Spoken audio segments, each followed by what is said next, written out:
लड़के लेंगे भिड़ के लेंगे, छीन के लेंगे उत्तराखंड, छीन के लेंगे उत्तराखंड। शहीदों की कसम हमें है, मिल के लेंगे उत्तराखंड, मिल के। सहज व्यक्तित्व के धनी, साहित्य की हर विधा पर लेखनी चलाने वाले देहरादून निवासी डॉक्टर अतुल शर्मा जी से मिलते हैं दोस्तों। नमस्कार, एजे ग्रामीण न्यूज़ में आपका स्वागत है।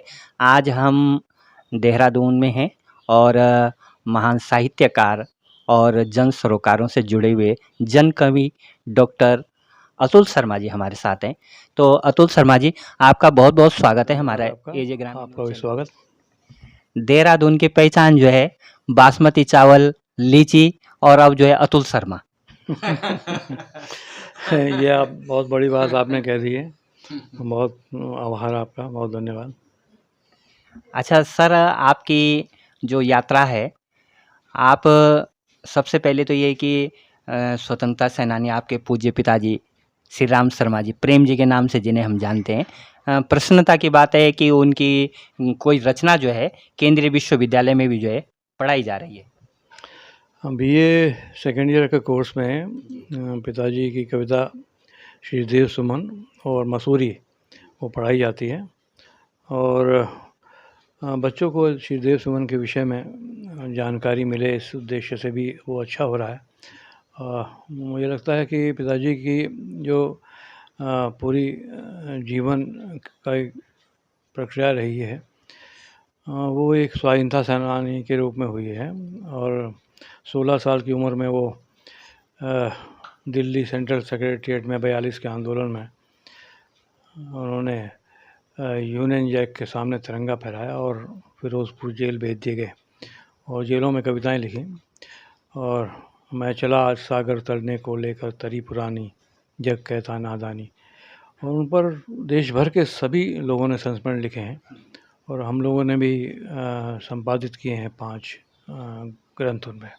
यहाँ के जो आंदोलन रहे हैं, चाहे त्रासदी रही है, भूकंप की त्रासदी रही है उत्तरकाशी, हर विषय पर आपने जो है गहरी नज़र रखी है, और एक जैसे भुक्तभोगी होता है उस तरह से आपने उसको जी, लिखा है। मैं पहाड़ में ही रहा हूँ और पहाड़ को ही जिया है, और पहाड़ से अलग मैं कई बार अपना अस्तित्व देख ही नहीं पाता हूँ।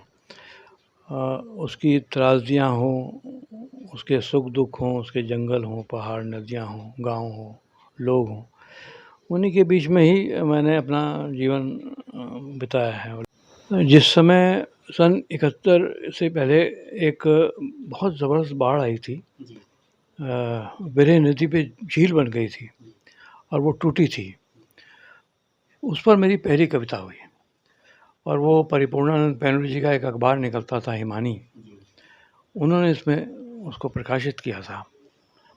और उसके बाद जब 91 में बहुत ही बड़ा भूकंप आया था उत्तरकाशी और चमोली में, उस पर एक गीत मेरा हुआ जो साप्ताहिक हिंदुस्तान ने छापा। वो ऐसा है कि वो गीत तो है, कविता तो है, साहित्य की श्रेणी में तो है, लेकिन वो लोगों को याद हो गया था, और वो अगर आप इसको ठीक से पढ़ेंगे तो वो पूरा उस समय का रिपोर्टाज है। तो मेरे जो गीत हुए या कविताएं हुई वो उस घटना या दुर्घटना के पूरे रिपोर्टाज हैं। किस तरह से क्या क्या हुआ, किस तरह से सारी घटनाएं हुई, तो वो गीत आया मेरा, और ऐसा तो देखा पहली बार, वो गीत काफ़ी चर्चित हुआ है, लोगों को याद है वो गीत। वो गीत भी उसी क्रम में हम उसको रख सकते हैं। इसके अलावा मालपा त्रासदी हुई, आपको याद होगा, तो मालपा त्रासदी पर हमारा एक गीत आया, बोल रहे मौसम कितना पानी, आंसू डूबी झीलें हैं, गाल नदी के गीले हैं, सूनी लाशें ढूंढ रहीं, आश्वासन की चीलें हैं, देखे कोई समझ न पाए, किसको राहत पानी, बोल रहे मौसम कितना पानी। तो वो सरोकार रहे, और जो उत्तरकाशी भूकंप त्रासदी हुई, उसकी एक पंक्ति याद आ रही है। जगदीश भाई, आप इतना बढ़िया सवाल कर दिया है कि कुछ बातें याद आ रही हैं जो मैं कभी कह नहीं पाया, आपके पास कह रहा हूँ। नीले साए ऐसा तो देखा पहली बार रे, ऐसा तो देखा पहली बार रे। कहीं कहीं माँ जी के आंसू पोंछ रही है बहना, अपने दुख दर्दों को बाबा भूल गए हैं कहना। बच्चों के सर से परिवारों की छत टूट गई है, आंसू डूबी नावों में है अब बस्ती को रहना भैया।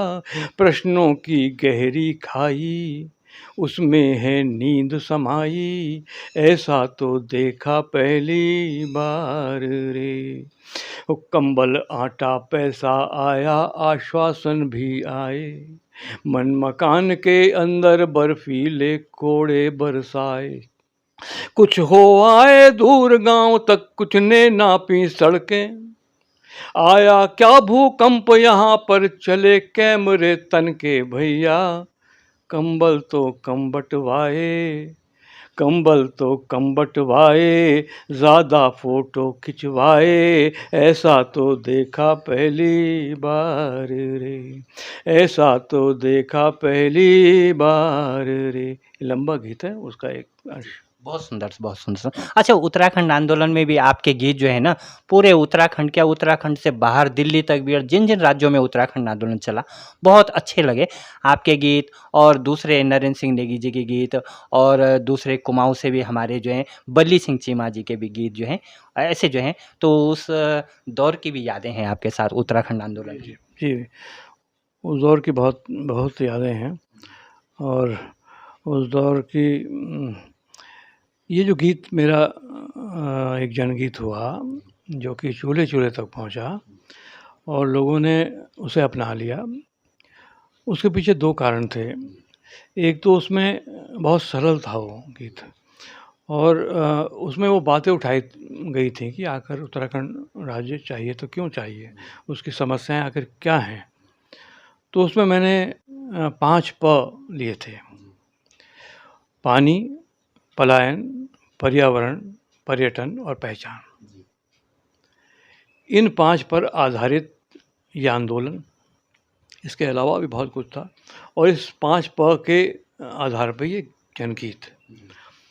और इस जनगीत की एक ऐसी बात मुझे याद आ रही है, आपको उससे शेयर करूं कि एक आंदोलन में हम लोग थे, हम तो बाहर ही रहे, घर से बाहर ही रहे। जुलूस जा रहा था, मेरे ख्याल से रुद्रप्रयाग में था।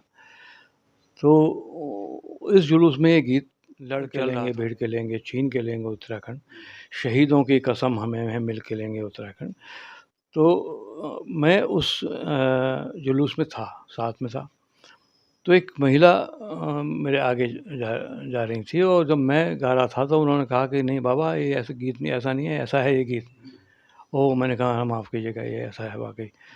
तो मेरे गीत को जब मेरे बारे में उन्होंने बताना शुरू किया, और उन्हें पता नहीं कि मेरा गीत है, तो इससे बड़ा सौभाग्य मेरा कोई नहीं था कि मैंने अपने गीत को लोकगीत होते महसूस किया, और लोगों ने उसे अपना लिया। उसकी कुछ पंक्तियाँ आपको सुना देता हूँ। जागो रे जागो, जागो रे जागो, वीर भूमि के वीर सपूतों जागो, वीरों जागो, जागो रे जागो, लड़ के लेंगे, भिड़ के लेंगे, छीन के लेंगे उत्तराखंड, छीन के लेंगे उत्तराखंड, शहीदों की कसम हमें है मिल के लेंगे उत्तराखंड, मिल के लेंगे उत्तराखंड। जागो दीदी जागो, भूली जागो, वीरों जागो, जागो ईजा जागो, माझी जागो, वीरों जागो, जागो रे जागो। पर्वतों के गांव से आवाज उठ रही संभल, आवाज उठ रही संभल, औरतों की मुट्ठियां मशाल बन गई संभल, मशाल बन गई संभल, औरतों की मुट्ठियां मशाल बन गई संभल। हाथ में ले हाथ आगे बढ़ के लेंगे उत्तराखंड, बढ़ के लेंगे उत्तराखंड, लड़ के लेंगे, भिड़ के लेंगे, छीन के लेंगे उत्तराखंड, छीन के लेंगे उत्तराखंड। एक लाइन उसमें ऐसी थी जो कि आज भी सामयिक है। विकास की कहानी गांव से है दूर दूर क्यों, है दूर दूर क्यों। विकास की कहानी गांव से है दूर दूर क्यों, है दूर दूर क्यों। नदी पास है मगर ये पानी दूर दूर क्यों, ये पानी दूर दूर क्यों। नदी पास है मगर ये पानी दूर दूर क्यों। झूठे आंकड़ों को अब बदल के लेंगे उत्तराखंड, बन के लेंगे उत्तराखंड। लड़ के लेंगे, भिड़ के लेंगे, छीन के लेंगे उत्तराखंड, छीन के लेंगे उत्तराखंड। शहीदों की कसम हमें है, मिल के लेंगे गीतों में उत्तराखंड। आपकी रचनाओं में इतनी सरलता है, जितनी सरलता आप में उतनी गीतों में भी है कि वो हर आवाज़ तक जो है ना, हर कंठ तक वो गीत गुनगुनाने में जो है कोई दिक्कत नहीं होती, कोई मुसीबत नहीं होती, कोई जो है उसका अर्थ समझने में भी जो है कोई परेशानी नहीं होती, इतनी उसके सरलता पीछे है। यही है कि मैं पहाड़ में रहा हूँ। पहाड़ का जितना कठिन जीवन है, उस कठिन जीवन को कितनी सरलता से यहाँ के लोग जी लेते हैं, उसका मेरे ख्याल से कहीं प्रतिबिंब रहा होगा शायद। और जैसा हम जीते हैं वैसा ही लिखने की कोशिश करते हैं। कोई आरोपित या कोई अभिनय उसमें नहीं होता है। ये सरल होना बहुत कठिन होता है, ये तो है निश्चित रूप से। लेकिन ये वो सारा साहित्य में भी इसलिए आया होगा मेरे ख्याल से कि वो हमने जिया भी वैसा ही है। और उसमें पहाड़ का और पहाड़ वासियों का और वो का बहुत बड़ा हाथ है।